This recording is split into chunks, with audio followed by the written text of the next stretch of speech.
City life style ఇదో స్వర్గసీమ. నిద్రపోని నగరంలో అర్ధరాత్రి దాటిన అంతులేని వినోదం, ఉల్లాసం. పూర్తి వివరాలకు చదవండి రేపటి Sakshi Hyderabad edition. Welcome to non stop news. రోజంతా బిజీగా ఉన్నారా? న్యూస్ అప్డేట్స్ మిస్ అయ్యారా? Don't worry. బ్రేక్స్ లేకుండా, బోర్ కొట్టకుండా నాన్ స్టాప్ న్యూస్ ప్రతిరోజు రాత్రి 9 గంటలకు. నేను హిమబిందు. నేను మహేశ్వరి. ఏపీ శాసన మండలిలో కూటమి ప్రభుత్వాన్ని నిలదీశారు వైఎస్ఆర్సీపీ సభ్యులు. మెడికల్ కాలేజీల నిర్మాణాలపై ప్రశ్నించారు.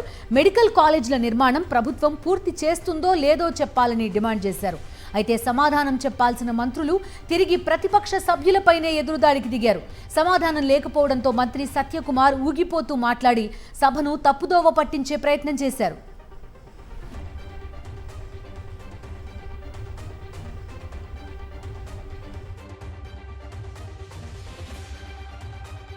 మంత్రి సత్యకుమార్ వ్యాఖ్యలకు నిరసనగా వైఎస్ఆర్సీపీ సభ్యులు సభ నుంచి వాకౌట్ చేశారు. మంత్రి రెచ్చగొట్టేలా మాట్లాడుతూ సభను తప్పుదోవ పట్టించారు అని ఫైర్ అయ్యారు బొత్స సత్యనారాయణ. సభ్యులు అడిగిన ప్రశ్నలకు మంత్రి జవాబు చెప్పకుండా ఎదురుదాడికి దిగడం ఏంటి అని ప్రశ్నించారు. పులివెందుల మెడికల్ కాలేజీ నిర్మాణంపై విమర్శించడం ఏంటి అని నిలదీశారు. మెడికల్ కాలేజీలకు నాబార్డు నుంచి నిధులు తెచ్చాము అని 50% కేంద్రం గ్రాంట్ ఇచ్చింది అనడం సరికాదని వెల్లడించారు. మంత్రి సత్యకుమార్ చేసిన రెచ్చగొట్టే వ్యాఖ్యలకు నిరసనగా వాకౌట్ చేశారు బొత్స సత్యనారాయణ. ఏదైతే ప్రభుత్వం పెట్టిన 17 కళాశాలలు ఉన్నాయో వారి తాలూకు నిర్మాణం ఏ దశలో ఉంది, వారి తాలూకా ఆర్థిక పరిస్థితులు ఏంటి, ప్రభుత్వం తాలూకా నిధులు కేంద్రం నిధులుతుందా అంటే 50% నిధులు కేంద్రం ఇస్తుందా, నాబార్డు నిధులతో కలిపి చెప్తాను. నాబార్డు నిధులు వచ్చే అది గ్రాంట్ కాదు అధ్యక్ష, అది లోన్ ఇచ్చింది. నాబార్డు లోన్ తీసుకొచ్చి ఆ నిధులకి అది ప్రభుత్వం కట్టుంది అధ్యక్ష. అది మాని 50% వచ్చి గ్రాంట్ ఇచ్చింది అనేటట్లు అర్థమయ్యేటట్టు చెప్తుంటే అది కాదు కదా అధ్యక్ష. ఏపీ శాసనమండలి సమావేశాలు ఇవాళ కూడా హాట్ గా సాగాయి. ప్రభుత్వ వైఫల్యాలను ప్రతిపక్ష వైఎస్ఆర్సీపీ ఎమ్మెల్సీలు ఎండగట్టారు.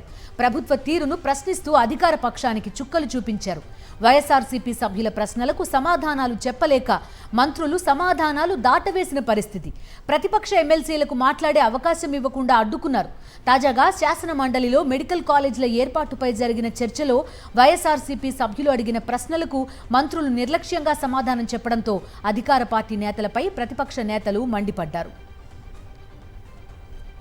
కౌన్సిల్లో దీపం 2 పథకం మీద ప్రశ్న వేయడం జరిగింది.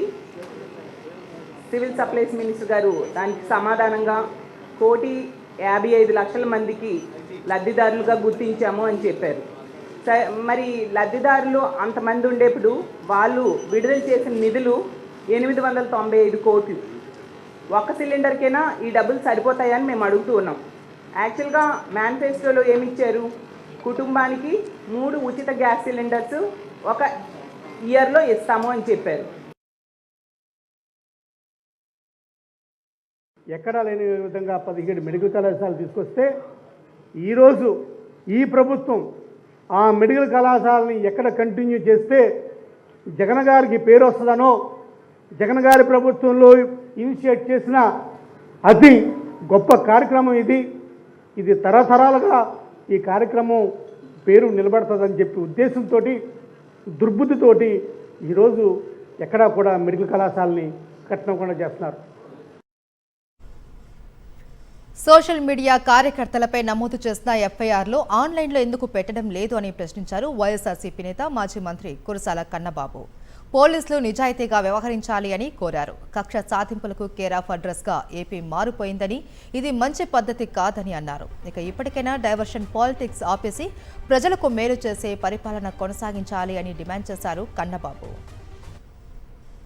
ఇవాళ మా గౌరవ పార్టీ అధ్యక్షులు జగన్మోహన్ రెడ్డి గారిని కలిసిన ఒక 500-600 మందిలో కనీసం 400 మంది మా మీద దుర్మార్గంగా కేసులు పెట్టారని చెప్పుకోవడానికి వచ్చిన వాళ్ళే ఉన్నారు. అక్కడ చిన్న పెద్ద తేడా చూడడం లేదు, ఆడ మగ తేడా చూడడం లేదు. ఏం సాధిద్దామని మీరు ఎన్ని డైవర్షన్స్ చేసినా మీ సూపర్ 6 ఏమైందని మేము అడుగుతూనే ఉంటాం. మీరు ఎన్ని పన్నాగాలు పనినా, ఎత్తుగడలు వేసినా ప్రజల మైండ్లోంచి మీరు ఇచ్చిన హామీలు పోవు. కక్షపూరిత రాజకీయాలకు టీడీపీ తెరలేపిందని మండిపడ్డారు వైఎస్ఆర్సీపీ ఎంపీ మిథున్ రెడ్డి. టీడీపీ కార్యకర్తల దాడిలో తీవ్రంగా గాయపడ్డ పూతలపట్టు వైఎస్ఆర్సీపీ మండల కన్వీనర్ శ్రీకాంత్ రెడ్డిని పరామర్శించారు. ఆయన పార్టీ అండగా ఉంటుందని ధైర్యం చెప్పారు. ఇక అక్రమ కేసులకు భయపడేది లేదన్నారు ఎంపీ మిథున్ రెడ్డి. పూతలపట్టు నియోజకవర్గంలో శ్రీకాంత్ గారిని అతి దారుణంగా పెద్ద పెద్ద బండరాలతో దాదాపు 30-40 మంది ఆయన ప్రయాణిస్తున్న వెహికల్ పైన దాడి చేసి వెహికల్ అంతా పూర్తిగా డ్యామేజ్ చేసి ఆయన కూడా గాయపరచడం జరిగింది. ఇలాంటి సంఘటనలు చాలా జరుగుతూ ఉన్నాయి. అసలు వాళ్ళ సొంత ఊర్లో తిరిగేదానికి కూడా స్వేచ్ఛ లేకుండా ఉండే పరిస్థితి ఈరోజు చాలా గ్రామాల్లో ఉంది. వైఎస్ఆర్సీపీ నేత పూనూరు గౌతమ్ రెడ్డి కుటుంబాన్ని ఆ పార్టీ నేతలు పరామర్శించారు. మాజీ మంత్రులు అంబటి రాంబాబు, మేరుగు నాగార్జున, సీనియర్ నేతలు చంద్రశేఖర్, మల్లాది విష్ణు, లేళ్ల అప్పిరెడ్డి, భాగ్యలక్ష్మి, శైలజారెడ్డి విజయవాడలోని గౌతమ్ రెడ్డి నివాసానికి వెళ్లారు. ఈ సందర్భంగా పోలీసులు వ్యవహరించిన తీరును వైఎస్ఆర్సీపీ నేతలకు వివరించారు గౌతమ్ రెడ్డి కుటుంబ సభ్యులు. గౌతమ్ రెడ్డి ఇంట్లోకి పోలీసులు అక్రమంగా ప్రవేశించిన సీసీ ఫుటేజ్ ని వారు పరిశీలించారు. ఇతర వివరాలను కుటుంబ సభ్యులను అడిగి తెలుసుకున్నారు. రాష్ట్రంలో చట్టం నడుస్తోందా అని ప్రశ్నించారు వైఎస్ఆర్సీపీ నేతలు. గౌతమ్ రెడ్డిపై పెట్టింది ఫాల్స్ కేసు అన్నారు. ఉన్నతాధికారుల ఆదేశాలు లేకుండానే పోలీసులు ఇంట్లోకి చొరబడతారా అని ప్రశ్నించారు. దొంగల్లా ఇంట్లోకి చొరబడాల్సిన అవసరం పోలీసులకేమొచ్చిందని నిలదీశారు వైఎస్ఆర్సీపీ నేతలు. ఒక దొంగల్లాగా, ఒక దోపిడీదారుల్లాగా అర్ధరాత్రి 2 గంటల సమయంలో ఎవరూ లేనప్పుడు ఆడవాళ్ళు ఉన్నటువంటి సమయంలో ఈ విధంగా ఇంట్లోకి ప్రవేశించడం అనేది ఏ రకమైనటువంటి నీతి అని మిమ్మల్ని ప్రశ్నిస్తూ ఈ రకమైనటువంటి కార్యక్రమాలకు పాల్పడడం అనేది ఇది అప్రజాస్వామ్యం అనేటటువంటి విషయాన్ని కూడా మీ అందరికీ తెలియజేస్తూ ఈ రాష్ట్రంలో ఏ విధంగా ప్రజాస్వామ్యాన్ని కూనీ చేస్తుందో ఈ కూటమి ప్రభుత్వం అనేది స్పష్టంగా ఈ ఉదాంతాన్ని చూస్తే అర్థమవుతుంది. ఈ కమిషనర్ అడుగుతా ఉన్నా, మీకు తెలియకుండా వచ్చారా? డీజీపీని అడుగుతా ఉన్నా, మీకు తెలియకోకుండా వచ్చారా? మీ ఆదేశాలతో వచ్చారు, దొంగచాటుగా వచ్చారు. ఇల్లు డోర్ పగలగొట్టి, విండో పగలగొట్టి ఒక రాబరీ చేయడానికి వచ్చిన వ్యక్తుల్లాగా, ఒక దొంగల్లాగా పోలీసులు ప్రవేశించారండి. ఏం పోయేకాలం వచ్చిందా మీకు? నాకు అర్థం కాలేదు. ఈ సమాజంలో, ఈ రాష్ట్రంలో రాష్ట్రంలో సోషల్ మీడియా కార్యకర్తలపై పోలీసుల అక్రమ కేసులు కొనసాగుతున్నాయి. ఇంటూరి రవికిరణ్పై 13 కేసులు నమోదు చేశారు పోలీసులు. రాజమండ్రి జైలులో ఉన్న ఇంటూరిని విశాఖ కేంద్ర కారాగారానికి తరలించారు. తన భర్తపై కక్షగట్టి అక్రమ కేసులు బనాయిస్తున్నారని రవికిరణ్ భార్య ఆరోపిస్తున్నారు. తన భర్తకు గుండె సంబంధిత సమస్యలు ఉన్నాయని, ఆయన ఆరోగ్యంపై శ్రద్ధ తీసుకోవాలి అని ఆమె కోరుతున్నారు. ఇక్కడ తిప్పేస్తున్నారు ఆయన్ని. ఆయన హెల్త్ ట్యాబ్లెట్స్ సరిగ్గా ఇవ్వట్లేదు, సరిగ్గా ఫుడ్ లేదు, ఆయన హెల్త్ ఖరాబ్ అయింది. ట్యాబ్లెట్స్ ఇమ్మని అడుగుతుంటే కూడా ఇవ్వట్లేదు. ఆయనది కొంచెం హార్ట్ ప్రాబ్లం ఉంది, హార్ట్కి సంబంధించిన ట్యాబ్లెట్స్ ఉన్నాయి. నేను ఇమ్మంటే వాళ్ళు ఇవ్వట్లేదండి. మీరు కొనియండి అంటే వాళ్ళు కొనివ్వట్లేదు. పొద్దున్నుంచి సాయంత్రం వరకు, రాత్రి అని లేదు, పగలని లేదు. ఏ స్టేషన్లో ఉంటాడో తెలియదు. కోర్టుకు వేసినా ఆ కోర్టులో ఉంటాడని కూడా తెలియట్లేదు. మేము వస్తుంటే మనిషి లేడంటున్నాడు, పేరు ఎంటర్ కాలేదంటున్నారు. రాజమండ్రిలో ఇలాగే చేశారండి. ఆంధ్రజ్యోతి పత్రిక వేమూరి రాధాకృష్ణపై వైఎస్ఆర్సీపీ ఎంపీ విజయసాయిరెడ్డి ఫైర్ అయ్యారు. ఆంధ్రజ్యోతికి ఉత్తమ జర్నలిస్టు సంప్రదాయాలు పాటించమని, మా స్పందన కూడా ప్రసారం చేయమని పలుసార్లు చెప్పానని, నువ్వసలు చిత్తశుద్ధి కలిగిన వృత్తిపరమైన పాత్రికేయుడివేనా అని నిలదీశారు.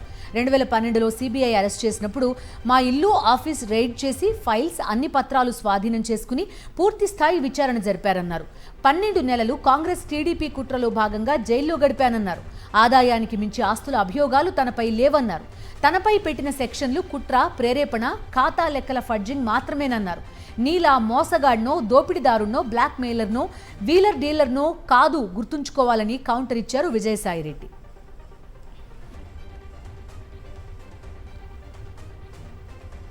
ఉచిత ఇసుక విధానాన్ని మరోసారి వ్యతిరేకించారు టీడీపీ ఎమ్మెల్యే జ్యోతుల నెహ్రూ. ఇదే విషయాన్ని అసెంబ్లీ వేదికగా ప్రస్తావించారు. సామాన్యులకు ఉచిత ఇసుక అందే పరిస్థితి లేదన్నారు. ప్రభుత్వం ఉచిత ఇసుక విధానంపై పునరాలోచన చేయాలి అన్నారు జ్యోతుల నెహ్రూ. ఈ ఇసుక పాలసీ వల్ల ప్రస్తుతం జరుగుతున్నటువంటి విధానంలో మనకి ప్రభుత్వానికి మాత్రం అంత మంచిగా లేదు. కాబట్టి దయించి దాని మీద పునరాలోచన చేయాలి. అధికారుల జోక్యం తగ్గించాలి. ఏదైతే గత పూర్వ విధానంలో ఎవరికి అవసరం ఉంటే వాడు వెళ్ళి ఇసుక తెచ్చుకునేటటువంటి విధానం ఉండేదో అదే విధానంతో మనం వదిలేసినట్టయితే పై ప్రాంతాలు పై రాష్ట్రాలకు పోకుండా నిరోధించగలిగి ఫ్రీగా ఆళ్లే వెళ్ళి తెచ్చుకునేలాగా, ఆళ్లే తవ్వుకునేలాగా, ఆళ్లే ట్రాన్స్పోర్ట్ చేసుకునేలాగా చేసినట్టయితే ఇసుక వల్ల మనకు మంచి వచ్చేటటువంటి పరిస్థితి ఉంటుంది అన్నది నా ఆలోచన. దాని మీద దృష్టి పెట్టమని చెప్పేసి వినయపూర్వకంగా కోరుకుంటూ, ఇక మట్టి ఇంకోటి సార్, ఏ ట్యాక్స్ దయచేసి కూర్చోండి, ఇంకా లాభం లేదు. I have to use my description. I'm sorry sir.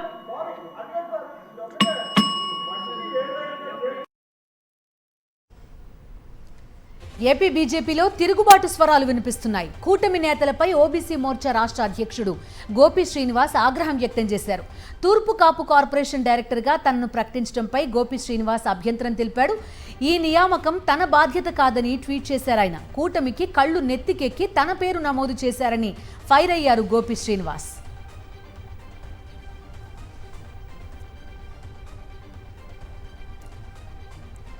Lagacharla దాడి ఘటనలో బీఆర్ఎస్ నేతల ప్రమేయం లేదు అన్నారు బీఆర్ఎస్ వర్కింగ్ ప్రెసిడెంట్ కేటీఆర్. దాడి ఘటనలో అదుపులోకి తీసుకున్న బీఆర్ఎస్ కార్యకర్తలను సంగారెడ్డి జైల్లో పరామర్శించిన ఆయన రేవంత్ రెడ్డి ప్రభుత్వంపై మండిపడ్డారు. దాడితో సంబంధం లేని వారిని అక్రమంగా కేసులో ఇరికించారు అని ఫైర్ అయ్యారు. దాడికి పాల్పడిన వారిలో కాంగ్రెస్ నేతలే ఉన్నారన్నారు. ఫార్మాసిటీ భూముల సేకరణపై రేవంత్ ప్రభుత్వం తీరును కాంగ్రెస్ నేతలే తప్పు పడుతున్నారని, అందుకే దాడిలో కాంగ్రెస్ నేతలు పాల్గొన్నారన్నారు కేటీఆర్. ప్రభుత్వ వైఫల్యాలను కప్పిపుచ్చుకోవడానికే లగచర్ల దాడిని హైలైట్ చేస్తున్నారన్నారు కేటీఆర్. వాళ్ళ రేవంత్ రెడ్డి కాంగ్రెస్ పార్టీ ఒకటి గుర్తుపెట్టుకోవాలా, భూమి మీద ఎవడు శాశ్వతంగా ఇక్కడే ఉండడానికి రాలే. నీ పదవి కూడా 5 ఏళ్ళే. అందులో మీ ఢిల్లీ వాళ్ళ కోపం వస్తే రేపో ఎల్లుండే తీసి పారేసినా కూడా దిక్కులేదు నీకు. ఎస్సీ ఎస్టీ బీసీలు చిన్న సన్నకారు రైతులు ఉన్న మొత్తం భూమిని నేను గుంజుకుంటా, ఏమన్నా చేస్తా, నేను కొడంగల్ మాత్రం మా అల్లునికి ఫార్మా కంపెనీ పెట్టిస్తా అంటే ఇది తెలంగాణ సమాజం మాత్రం తప్పకుండా తిరగబడుతుంది. ఇలా కొడంగల్ మరలబడ్డది, రేపు తెలంగాణ మొత్తం మరలబడుతుంది. లగచర్ల దాడి ఘటనలో అరెస్ట్ అయిన బీఆర్ఎస్ మాజీ ఎమ్మెల్యే పట్నం నరేందర్ రెడ్డి పిటిషన్ను హైకోర్టు రిజిస్ట్రీ రిజెక్ట్ చేసింది. ప్రస్తుతం ఆయన చెర్లపల్లి జైల్లో రిమాండ్ ఖైదీగా ఉన్నారు. అయితే తనను ప్రత్యేక బ్యారక్లో ఉంచాలని కోరుతూ హౌస్ మోషన్ పిటిషన్ దాఖలు చేశారు పట్నం నరేందర్ రెడ్డి తరపు న్యాయవాదులు. నేరస్తులతో కలిపి పట్నం నరేందర్ రెడ్డిని ఉంచారని పిటిషన్ వేశారు. మాజీ ఎమ్మెల్యే కాబట్టి స్పెషల్ బ్యారక్లో ఉంచాలని కోరారు. పిటిషన్ను పరిశీలించిన హైకోర్టు రిజిస్ట్రీ తిరస్కరించింది.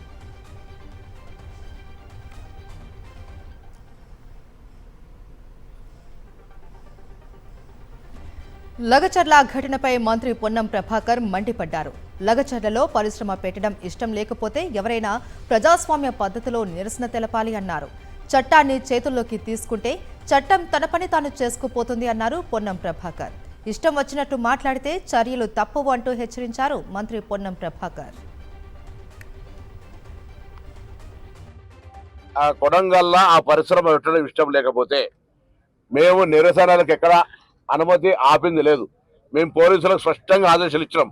ఎవరైనా ఏ అంశం మీదనైనా నిరసన ప్రజాస్వామ్య పద్ధతిలో చెప్పుకోవచ్చు, ప్రొటెస్ట్ చేసుకోవచ్చు, మీరు శాసనసభలో మాట్లాడవచ్చు, ప్రజాస్వామ్య వేదికగా పత్రికలతోటి ప్రభుత్వాన్ని క్రిటిసైజ్ చేయొచ్చు. కానీ చట్టాన్ని చేతిలోకి తీసుకుంటే చట్టం తన పని తను చేసుకుంటుంది. కాంగ్రెస్ బీఆర్ఎస్ 2 పార్టీల డిఎన్ఏ ఒక్కటేనని ఆరోపించారు కేంద్ర మంత్రి కిషన్ రెడ్డి. తెలంగాణలో అభివృద్ధి కుంటుపడిందన్నారు. మూసీ ప్రక్షాళనకు బీజేపీ వ్యతిరేకం కాదని స్పష్టం చేశారు కిషన్ రెడ్డి. భారతీయ జనతా పార్టీ మూసీ ప్రక్షాళన వ్యతిరేకం కాదు. ఇప్పుడు కేసీఆర్ చెప్పిండు, ట్యాంక్ బండ్ అంతా కూడా ప్రక్షాళన చేస్తా, కొబ్బరి నీళ్లు వస్తా, అందరూ వచ్చి నీళ్లు తాగాలన్నారు. ఆయన చేస్తానని ఆయన వేయండు. ఈయన కొత్తపల్లి వెతుకుని నేను చేస్తా అని 4 దాకా చెప్తున్నాడు. ఎవరు ఆయన కడుతుంటే ఎవరు అడ్డుకున్నారట, బుల్డోజర్లను దొక్కిస్తా. నీ ఇష్టమా? ఇదేనా ఒక ముఖ్యమంత్రి మాట్లాడేటువంటి వ్యవహారం? తొక్కించి మీరు రాజ్యం చేస్తారా? దేశవ్యాప్తంగా సంచలనం సృష్టించిన గాడిదల ఫామ్ స్కామ్ బాధితులు తెలుగు రాష్ట్రాల్లోనూ ఉన్నారు. పెద్ద మొత్తంలో డబ్బు కట్టి మోసపోయిన బాధితులంతా ఒక్కొక్కరుగా బయటకొస్తున్నారు. గాడిదల ఫామ్ ఏర్పాటు చేస్తే కోట్లు గడించవచ్చని నమ్మించి మోసం చేశారు. ఒక్కొక్క రైతు 60 లక్షల నుంచి 90 లక్షల వరకు పెట్టుబడులు పెట్టారు. కర్ణాటక, తమిళనాడుతో పాటు ఏపీ, తెలంగాణకు చెందిన 400 మంది బాధితులు ఉన్నారు.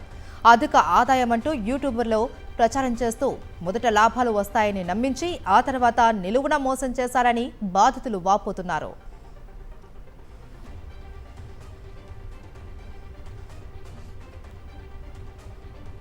చిత్తూరు జిల్లాలో కిడ్నాప్ కలకలం రేపింది. రామకుప్పం మండలం కురబనపల్లిలో మురుగేష్ కుటుంబాన్ని రైస్ పుల్లింగ్ గ్యాంగ్ ఎత్తుకెళ్లింది. ఇన్కమ్ ట్యాక్స్ అధికారులమంటూ మురుగేష్ కుటుంబాన్ని బెదిరించినట్లు తెలుస్తోంది. 3 కార్లలో వచ్చిన కిడ్నాపర్లు తుపాకులతో బెదిరించారు అని బాధితులు తెలిపారు. కాసేపు హైడ్రామా తర్వాత బాధితులను వైఎస్ఆర్ సర్కిల్ సమీపంలో పోలీసులను గమనించిన కిడ్నాపర్లు మురుగేష్ కుటుంబాన్ని వదిలేసినట్లు తెలిపారు.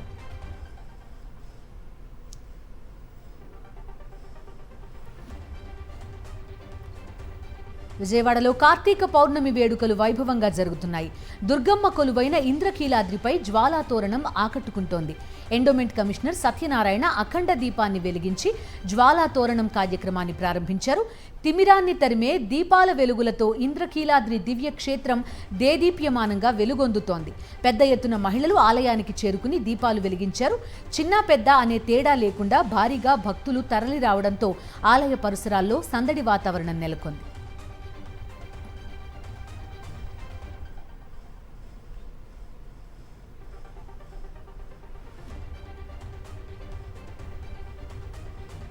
తిరుపతి కపిల తీర్థంలో కార్తీక దీపాల శోభ నెలకొంది. ఆలయ పరిసరాలలో ఎక్కడ చూసినా వెలుగు జిలుగుల దీపాల తోరణాలు ఆకట్టుకుంటున్నాయి. భారీగా తరలివచ్చిన భక్తులు తమ ఇష్ట దైవమైన శివుణ్ణి ఆరాధిస్తూ దీపాలు వెలిగిస్తున్నారు. కార్తీక పౌర్ణమి రోజున దీపాలు వెలిగిస్తే సర్వ పాపాలు నశిస్తాయని, తామంతా పిల్లా పాపలతో సుభిక్షంగా ఉంటామని భక్తులు చెప్తున్నారు. ఈ సందర్భంగా భక్తులకు ఇబ్బందులు కలగకుండా ఆలయ అధికారులు ఏర్పాట్లు చేశారు.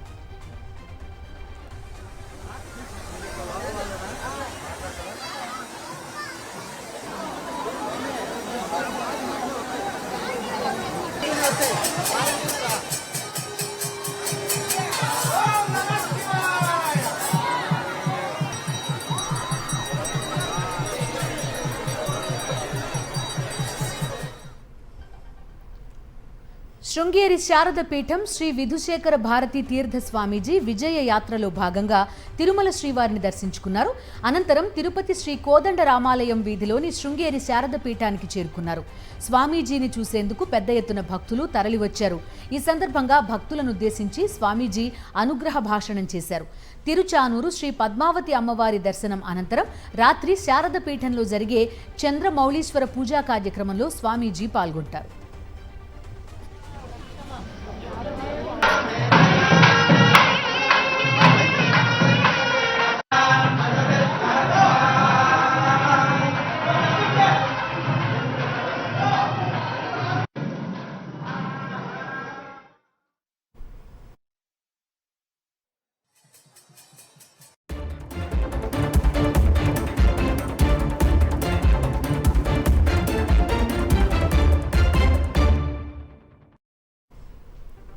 జాతీయ వార్తలు చూద్దాం. ఢిల్లీలో బోడోల్యాండ్ మహోత్సవాలు వైభవంగా జరిగాయి. ఈ ఉత్సవాల్లో ప్రధాని మోదీ పాల్గొన్నారు. మోదీకి సంప్రదాయ నృత్యాలతో ఘన స్వాగతం పలికారు. అక్కడ సంప్రదాయ నృత్యాలు ప్రత్యేక ఆకర్షణగా నిలిచాయి.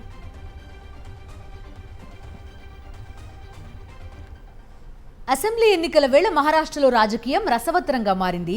అధికార కూటమి మహాయుతిలో విభేదాలు మరోసారి బయటపడ్డాయి. ప్రధాని నరేంద్ర మోదీ ముంబై ర్యాలీకి ఎన్సీపీ నేత డిప్యూటీ సీఎం అజిత్ పవార్ డుమ్మా కొట్టారు. ఆయనతో పాటు ముంబై నుంచి పోటీ చేస్తున్న ఎన్సీపీ అభ్యర్థులు కూడా హాజరు కాలేదు. గురువారం రాత్రి ముంబైలోని ఫేమస్ ఛత్రపతి శివాజీ పార్క్లో మోదీ భారీ బహిరంగ సభ నిర్వహించారు. మహారాష్ట్ర సీఎం ఏక్నాథ్ షిండే, ఉప ముఖ్యమంత్రి దేవేంద్ర ఫడ్నవీస్ సహా బీజేపీ, షిండే సేన కీలక నేతలు దీనికి హాజరయ్యారు. మహాయుతి బల ప్రదర్శనకు ఈ సభను వేదిక చేయాలని బీజేపీ భావించగా అజిత్ పవార్ హ్యాండ్ ఇచ్చారు. ఎన్సీపీ అభ్యర్థులు సనా మాలిక్, నవాబ్ మాలిక్, జీషన్ సిద్దికీ కూడా గైర్హాజరయ్యారు. మహారాష్ట్ర, జార్ఖండ్లో అసెంబ్లీ ఎన్నికల వేళ చాపర్ పాలిటిక్స్ హాట్ టాపిక్గా మారాయి.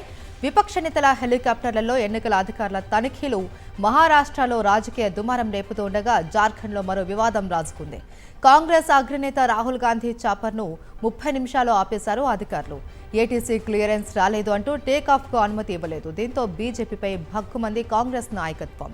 దేవ్గఢ్లో ప్రధాని మోదీ పర్యటిస్తున్న నేపథ్యంలో ఆ ఏరియా మీదుగా చాపర్ వెళ్లకూడదు అని రాహుల్ గాంధీని ఆపేశారు అని ఆక్షేపించింది. మహారాష్ట్రలో ప్రచారానికి వెళ్లిన కేంద్ర హోంమంత్రి అమిత్ షా హెలికాప్టర్లో ఎన్నికల అధికారులు తనిఖీలు చేశారు. హింగోలి వద్ద షా చాపర్ని చెక్ చేసింది ఎలక్షన్ స్క్వాడ్. బ్యాగ్లు, సూట్ కేసుల్లో సోదాలు చేపట్టింది. మాజీ ముఖ్యమంత్రి ఉద్ధవ్ ఠాక్రే హెలికాప్టర్లో ఈ వారంలో 3 సార్లు తనిఖీలు చేశారు ఎన్నికల అధికారులు. దీనిపై అధికార మహాయుతిని టార్గెట్ చేసింది శివసేన యూబీటీ. ఈ నేపథ్యంలోనే అమిత్ షా చాపర్లో తనిఖీల వీడియోను సోషల్ మీడియాలో షేర్ చేసింది ఎన్డీఏ. గుజరాత్లోని పోర్బందర్లో భారీగా డ్రగ్స్ పట్టుబడింది. అక్కడి సముద్ర జలాలలో ఓ పడవలో రవాణా చేస్తున్న 700 కిలోల మాదక ద్రవ్యాలను అధికారులు సీజ్ చేశారు. 8 మంది ఇరాన్ పౌరులను అరెస్టు చేశారు. పట్టుబడ్డ డ్రగ్స్ విలువ కోట్ల రూపాయలలో ఉంటుందని అధికారులు వెల్లడించారు. Gujarat anti terrorist squad, narcotics control bureau సంయుక్తంగా చేపట్టిన ఆపరేషన్ సాగర్ మారథాన్లో భాగంగా దాడులు నిర్వహించారు. ఈ ముఠా వెనుక ఇంకా ఎవరెవరు ఉన్నారనే అంశంపై విచారణ సాగిస్తున్నారు. పంజాబ్లోని అమృత్సర్లో గురునానక్ దేవ్ జయంతి ఉత్సవాలు ఘనంగా జరిగాయి. గురునానక్ జయంతి సందర్భంగా స్వర్ణ దేవాలయాన్ని విద్యుత్ దీపాలతో సుందరంగా అలంకరించారు. స్వర్ణ దేవాలయం చుట్టూ కొవ్వొత్తులు వెలిగించి ప్రార్థనలు చేశారు సర్దార్జీలు.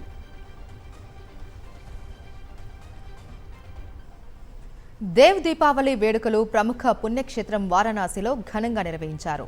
లలితాఘాట్లో వివిధ రకాలైన బాణాసంచా కాల్చారు. బాణాసంచా కాంతులతో లలితాఘాట్ బంగారు వర్ణంలో మెరిసిపోయింది. దేవ్ఘాట్ దగ్గర గంగా హారతి కార్యక్రమం కన్నుల పండుగగా జరిగింది. అధిక సంఖ్యలో భక్తులు పోటెత్తారు. ఇక అక్కడ లేజర్ షో చూపర్లను ఆకట్టుకుంది.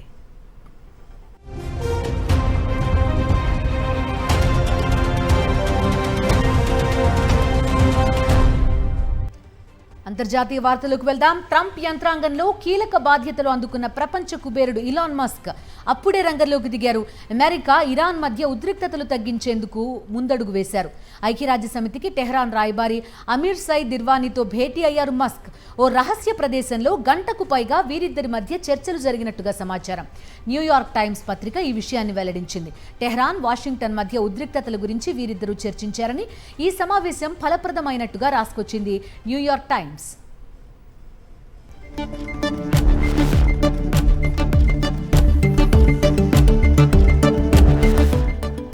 బిజినెస్ డీటెయిల్స్ చూద్దాం. బంగారం ధరల వరుస తగ్గింపులకు బ్రేక్ పడింది.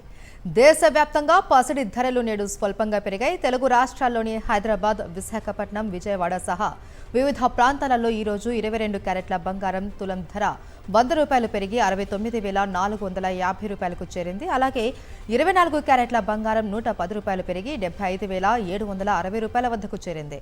బెంగళూరు, చెన్నై, ముంబై ప్రాంతాలలోనూ ఇదే విధంగా ధరలు పెరిగాయి.